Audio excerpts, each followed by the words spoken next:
like Michelle said, my name is Rasha Pecoraro, and you probably read a little bit of the tiny little snippet that she put up there for me. So I'm here to talk about being a former Biggest Loser. I was on in 2006, and I'm here to share my story with you because my story isn't only being on The Biggest Loser, as all of us have many different stories. I am incredibly open, and I've shared a lot of my story with the public, but I don't think everybody knows everything. So I just want to talk a little bit about being on the show, gaining back all of my weight and then some, and then losing it again, dealing with my sexuality, and eventually getting divorced, and then finding my true love, and myself in the process, and creating a beautiful family together. Are you taking credit for that? And then actually made the decision to have gastric sleeve surgery. I had weight loss surgery 54 weeks ago. So I'll tell you a little bit about that. And working hand in hand with my very own personal trainer, Miss Martha Chaka Vecino back there, who I could not do this without. So let's start from the beginning. I was born and raised in Honolulu, Hawaii. Yes, blonde Hawaiians really do exist. I am living proof. I always stood out being in Hawaii because I have been 5'8" since I was 10 years old. I've had these since I was 10 years old. And I've always been a bigger girl, always. I have my gorgeous sister, who you're going to see in a second when I figure out how to use PowerPoint.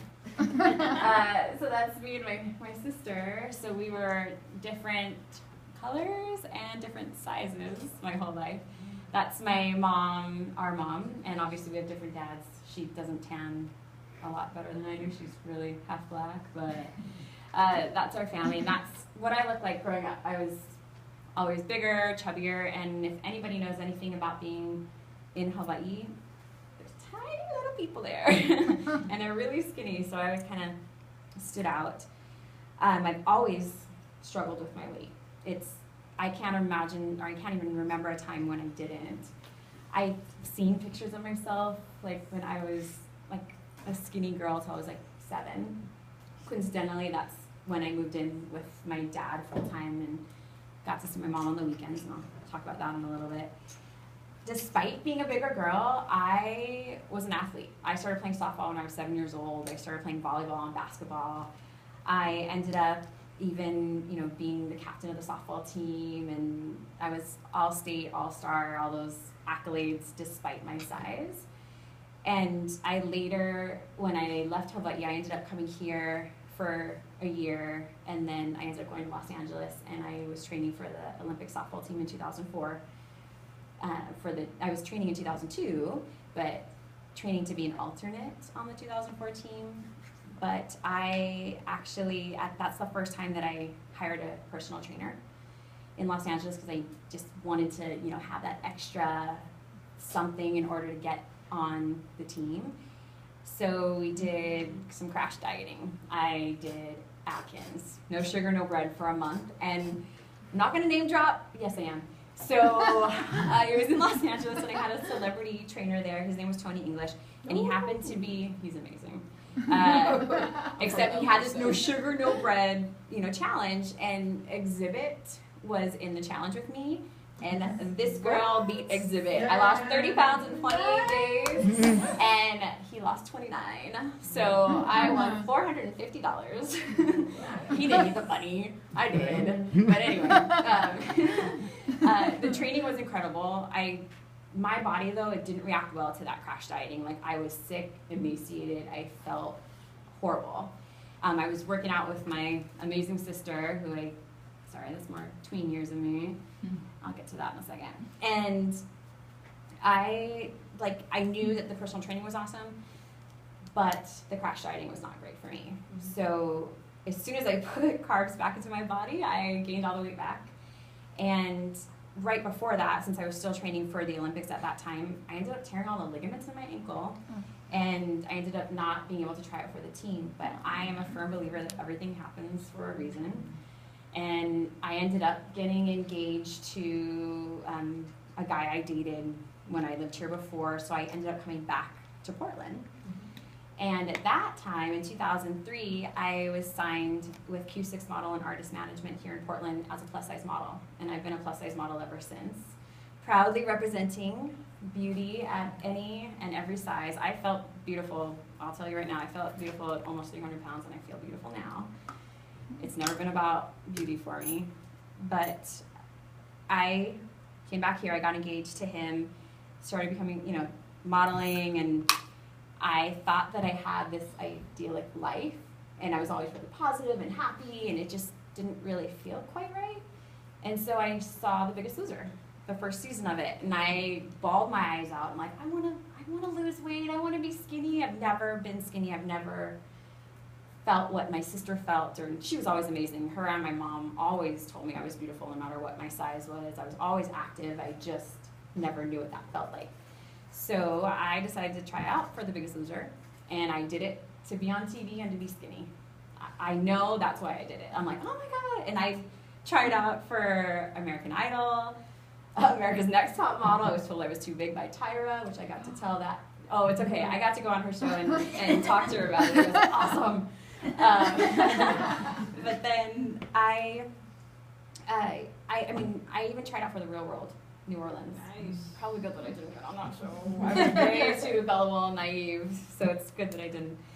Anyway, I sent in my tape to Biggest Loser. I was cast, I sent my tape in, I was called within 24 hours of getting it. I didn't do anything special other than I put it in a purple envelope, and I put little stickers on it. I put a picture of myself, and I'm the biggest dork alive if you haven't figured that out in the first minute. But I was cast on the show. And they asked me, because I thought I was going on to the second season, which is a Survivor style, you get voted off, you go on. I mean, that's what I saw in the first season, that's what I was expecting. And right before we're about to leave, they're like, oh, do you have any family members that are overweight? I'm like, what? Why? And they said that they wanted a dynamic personality to come on and be there with a family member or maybe a partner or somebody. They wanted to see if America would like Biggest Loser Couples Edition or Biggest Loser Family Edition, which that's now all they do, 14 seasons later. So I actually had my cousin audition at first, who was probably about 300-ish pounds, and she froze on camera and it didn't work out. So they're like, okay, is there anybody else that's overweight that you're related to? I'm like, have you seen my sister? She's a size 2. It's not gonna happen. But my fiance had a beer belly. So I'm like, well, he's got a beer belly, maybe he could do it. And he loved me enough that he gained some weight, ate some Krispy Kremes, and was the smallest guy ever to be cast on The Biggest Loser. He was 240 pounds when he started. They do not let guys 240 pounds on the show now. I was 237 pounds when I started. And when we were cast, I felt like I had won the lottery. I remember being there the first day on the ranch, and Bob Harper, go Blue Team, was my trainer.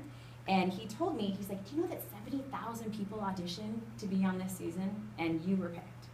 I'm like, 70,000 people? I'm like, oh my God, I did win the lottery, this is awesome. And it just, I loved every single second of being on the show. I love the camera, I love the crew, I love the director, I love everything about it. I mean, the only thing I will have to say, so we were on the first couples edition, so we were kind of like the guinea pigs, so we were never eliminated from the show. We were on the ranch, they followed us with cameras on the ranch, and they followed us home here to Portland, so I was never eliminated. I was on the show for a full 5 months competing against, another couple. So as much as I love being on camera, I kind of masked the fact that I was incredibly emaciated and sick because I was eating 800 to 1,000 calories a day. What? Yeah.